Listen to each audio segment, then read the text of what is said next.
Sobat Migran semuanya, apa kabar? Semoga teman-teman semua senantiasa diberikan kesehatan ya. Dan kembali lagi di channel saya. Dalam kesempatan hari ini saya ingin sedikit ya berbagi informasi tentang karantina di Indonesia maupun di Hong Kong dan dampak COVID-19 bagi pekerja migran Indonesia.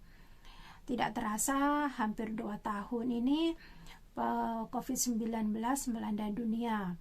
Tidak hanya di Indonesia, Hong Kong, tetapi juga di negara lainnya. Dan banyak sekali di media sosial yang memberitakan tentang pandemi COVID-19 ini karena memiliki nilai yang tinggi gitu, karena banyak juga membuat dampak yang besar di kalangan masyarakat. Dan salah satunya yang berdampak adalah kelompok pekerja migran Indonesia gitu, karena mereka ini mobilitasnya itu terbatas, yang dari ataupun yang mau ke luar negeri ya, bekerja ke luar negeri seperti itu. Dan untuk di Hong Kong sendiri ya, pekerja migran Indonesia di Hong Kong mayoritas sebagai pekerja rumah tangga migran. Nah, bahkan di awal tahun 2020 pemerintah Hong Kong sempat memberikan himbauan kepada masyarakat ya, atau yang bekerja di pemerintahan ataupun di kantor-kantor seperti itu, untuk bekerja di rumah ya secara online. Dan dari pemerintah sendiri juga menghimbau pekerja migran untuk tidak keluar rumah ya, untuk membatasi penyebaran COVID-19.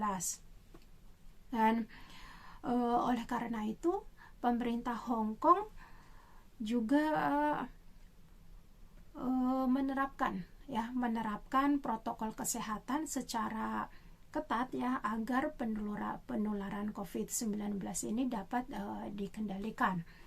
Nah, tetapi dari himbauan ini justru ada juga ya majikan itu yang memanfaatkan keadaan gitu, sehingga banyak sekali teman-teman yang mengalami diskriminasi ya, seperti dilarang libur gitu hingga berbulan-bulan. Bahkan ada juga yang sejak awal adanya pandemi hingga sekarang itu tidak diperbolehkan libur gitu, sehingga banyak teman-teman juga yang merasa stres, mengalami tekanan gitu ya, tekanan batin kayak gitu, karena dari teman-teman ini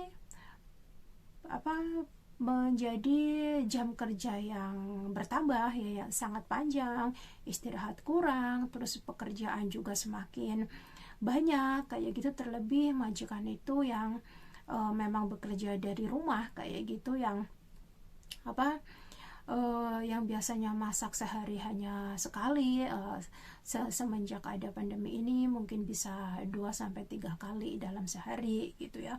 Belum lagi untuk bersih-bersih rumah, majikan itu selalu menekankan untuk bersih lah, dan juga melakukan bersih-bersih itu nyampe berkali-kali dan menggunakan bahan kimia yang tidak semua teman-teman itu bisa menggunakannya bahan tersebut gitu. Istilahnya ada yang alergi seperti itu, sehingga ya berdampak juga ke teman-teman kayak gitu. Selain itu ada juga yang teman-teman ini nyampe bekerja itu overtime kayak gitu, dari pagi gitu jam 6, ada yang sudah mulai kerja nyampe jam 1, jam 2 malam kayak gitu, tanpa ada istirahat kayak gitu. Hal-hal seperti ini banyak ya dialami oleh teman-teman. Tetapi untuk di sisi lain juga bagi teman-teman yang pekerja migran ya Indonesia yang masih di Indonesia juga mengalami dampak ya yang besar juga ya, bahkan banyak dari teman-teman itu yang sudah proses bahkan sudah memiliki visa tertunda gitu, belum bisa berangkat ke negara penempatan seperti Hong Kong, Taiwan, dan negara lainnya kayak gitu, karena ada beberapa negara penempatan yang memang menutup penerbangan dari Indonesia untuk masuk ke negara tersebut, seperti halnya di Hong Kong kayak gitu. Waktu itu masih menutup ya jalur penerbangan dari Indonesia ke Hong Kong, tetapi ada penerbangan dari Hong Kong ke Indonesia saja tuh. Dan yang lebih ibaratnya teman-teman ini yang di Indonesia juga sangat kecewa gitu ya, tapi ya mau gimana lagi ya kan, memang keadaannya juga masih seperti ini dalam pandemi kayak gitu, dan mereka sudah keluar uang banyak kayak gitu. Ada juga yang sudah keluar uang pribadi kan untuk proses paspor lah, medikal dan sebagainya seperti itu. Dan bagi teman-teman yang di Hong Kong khususnya yang ingin pulang ke Indonesia kayak gitu, apa saja sih yang dibutuhkan, syarat-syarat yang dibutuhkan sebelum pulang ke Indonesia kayak gitu. Yang pertama ya pastinya siapkan ada paspor, tiket, dan tes PCR ya. Tes PCR ini wajib ya. Apabila teman-teman tidak membawa hasil tes PCR, itu tidak bisa boarding ya. Jadi yang harus teman-teman ingat itu adalah paspor, tiket, hasil tes PCR yang berlaku selama 72 jam dan hasilnya negatif gitu. Kemudian setelah check-in kita juga harus melakukan download aplikasi seperti e-hack, kemudian aplikasi Bea Cukai ya untuk mendaftarkan email gitu, cukup download di Play Store. Kemudian ada Peduli Lindung. Nah, kenapa harus melakukan download sebelum penerbangan? Ini adalah wajib ya teman-teman. Untuk e-hack itu sangat mudah ngisinya, begitu juga dengan Bea Cukai. Saran saya, setelah mengisi aplikasi Bea Cukai ini, ada QR kode atau barcode-nya ini kita screenshot ya. Karena setelah sampai di Jakarta itu teman-teman tinggal menunjukkan barcode-nya aja, jadi tidak perlu buka lagi, karena kita belum tentu mendapatkan internet ya. Di bandara ada wifi sih, tetapi kadang-kala kan lelet kayak gitu, dan kita tidak memiliki internet yang tersambung ke handphone kita seperti itu. Kemudian saran saya ya, apabila teman-teman menemui seseorang ataupun teman ya di bandara yang menawarkan jasa seperti Mbak, saya bantulah untuk download aplikasi e-hack, ada Bea Cukai, ada Peduli Lindung kayak gitu, tapi harus bayar. Karena sebelumnya itu ada beberapa teman kita ini yang sudah menjadi korban ya, disuruh bayar 350 Hong Kong dolar, ada juga yang 200 dolar kayak gitu, dan harganya itu bervariasi. Saya harap teman-teman ini lebih cerdas lagi, lebih pintar lagi, lebih tegas lagi dengan siapapun ya. Jangan mau diakalin oleh yang namanya calo ya, walaupun sesama orang Indonesia gitu. Kalau memang teman-teman itu tidak paham, tidak mengerti, lebih baik tanya kepada petugas ya. Saya yakin kok ada petugas yang baik yang mau memberitahu kita, membimbing kita bagaimana cara mengisi aplikasi tersebut gitu. Dan atau bisa juga sebelum hari kepulangan ke Indonesia, teman-teman itu bisa browsing ataupun bisa tanya ke media sosial gitu kan. Kita ini kan ada banyak grup ya di Facebook kayak gitu kan, grup pekerja migran Indonesia kayak gitu. Teman-teman tanya aja, tidak masalah kayak gitu, dibandingkan harus mengeluarkan uang segitu banyaknya gitu, padahal kita bisa download secara gratis gitu. Kemudian apabila teman-teman itu yang di Hong Kong belum vaksin, jangan khawatir. Sesampainya di Jakarta, teman-teman itu setelah tes PCR yang kedua di hari keempat itu teman-teman itu akan divaksin ya di Wisma Atlet gitu. Dan ada lagi yang bagi teman-teman ya, apabila ya teman-teman itu selama di karantina ataupun di bandara Soekarno-Hatta di Jakarta mengalami pungli gitu, dimintai uang walaupun itu seikhlasnya atau mereka itu juga meminta ibaratnya secara paksa, teman-teman harus bersikap lebih tegas ya, lebih tegas kepada mereka, atau juga teman-teman bisa mengumpulkan bukti tersebut ya, bahwa teman-teman mengalami pungli kayak gitu. Dan teman-teman bisa melaporkan gitu. Apabila teman-teman bingung kemana, ya bisa aja di-share ke media sosial gitu ya kan. Pasti banyak teman-teman yang akan melihat dan share ke teman-teman yang lainnya gitu. Jadi nanti bisa kami bantu juga gitu, karena sebelumnya juga ada beberapa teman-teman PMI yang dari Hong Kong kayak gitu juga mengalami pungli kayak gitu, dimintai uang saat karantina di Wisma Atlet dan di bandara juga oleh supir dari bus yang menjemput dari bandara ke Wisma Atlet. Nah, hal-hal seperti ini kan memang sebetulnya tidak boleh gitu.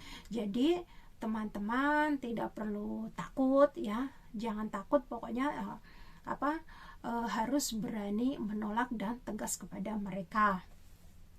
Kemudian bagi teman-teman yang sebelumnya sudah membeli tiket ke Surabaya dari Hong Kong Surabaya, memang untuk saat ini belum ada penerbangan dari Hong Kong ke Surabaya. Semuanya hanya Hong Kong dan sampai Jakarta gitu, sampai batas yang memang tidak ditentukan sampai kapan kayak gitu. Jadi kalau memang teman-teman yang sudah terlanjur membeli tiket sampai Surabaya, bisa menelpon langsung ke travel di mana teman-teman membeli tiket, sehingga teman-teman bisa mengubah jadwal penerbangan dari Hong Kong ke Jakarta kayak gitu. Nah, ini kan kalau nggak salah mulai Agustus atau September lah kemarin itu, pemerintah Hong Kong sudah memulai membuka ya bagi pekerja rumah tangga migran ya dari Indonesia, Filipina kayak gitu sudah bisa masuk ke Hong Kong. Nah, bagi teman-teman yang dari Indonesia ya, yang sudah masuk ke Hong Kong itu pastinya kan karantina selama 21 hari di hotel yang sudah ditetapkan kayak gitu. Untuk syarat sebetulnya sama ya, ada paspor, terus ada visa kerja, terus ada hasil tes PCR yang berlaku selama 72 jam, kemudian bukti booking hotel selama 21 hari gitu. Ini syarat yang sangat penting yang harus teman-teman bawa. Apabila teman-teman itu sudah ada paspor, ada visa kerja dan PCR ya, hasil tes PCR, tetapi tidak bisa menunjukkan booking hotel selama 21 hari, itu akan ditolak ya, karena itu adalah wajib gitu. Kemudian setelah teman-teman itu sampai di Hong Kong, teman-teman soal makanan juga bisa request ataupun bisa ngomong ke petugas ya, petugas di hotel, bahwa teman-teman itu tidak makan daging babi kayak gitu. Jadi bisa menjelaskan ke petugas supaya memberikan makanan yang memang bisa kita makan kayak gitu, bisa kita konsumsi tanpa ada campuran daging daging yang memang tidak boleh kita makan kayak gitu. Nah, hal yang terpenting adalah di saat teman-teman sudah selesai karantina dan masuk bekerja ke majikan, apabila majikan itu memotong gaji dengan alasan bahwa untuk membayar biaya karantina kayak gitu ya, teman-teman itu harus menolaknya itu, karena dalam undertaking of employer itu yang nomor 3 itu sudah dijelaskan bahwa biaya karantina, biaya PCR di Indonesia untuk ke Hong Kong itu dan akomodasi selama karantina sudah menjadi tanggung jawab majikan gitu. Jadi teman-teman tidak boleh dipungut biaya untuk membayar biaya karantina gitu, karena beberapa bulan ini gitu ada beberapa teman-teman PMI yang bercerita ya seperti itu, setiap bulannya dipotong gaji oleh majikan dengan alasan untuk membayar biaya karantina gitu. Ada juga yang disuruh membayar setengah majikan dan setengah. Setelah melapor ke agensi, ternyata agennya ini justru membela majikan. Nah, ini salah ya. Dan saya berharap teman-teman itu pandai ya bagaimana sih untuk bersikap tegas dan membela hak teman-teman ini gitu.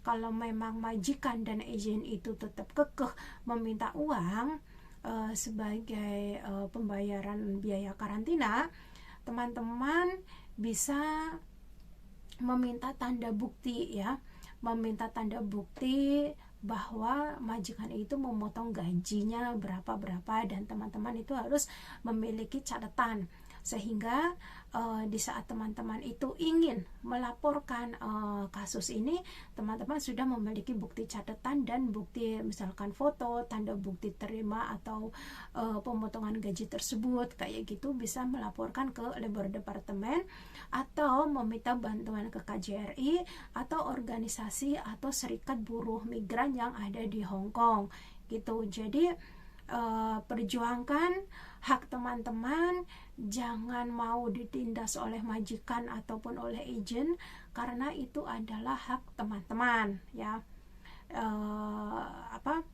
Ya saran saya teman-teman itu harus lebih bersikap tegas gitu aja sih. Mungkin hanya ini yang bisa saya sampaikan. Apabila teman-teman itu untuk yang di Hong Kong ya, misalkan ada yang mengalami diskriminasi di interminute karena COVID ini, bisa pengaduan juga melalui page-nya Union of United Domestic Workers ya, bisa inbox, bisa ke hotline juga. Kemudian ada juga kalau teman-teman ini di karantina, saat di karantina di Hong Kong dan dimintai uang untuk potong gaji, juga bisa meminta pendampingan dari UUDW ya, Union of United Domestic Workers.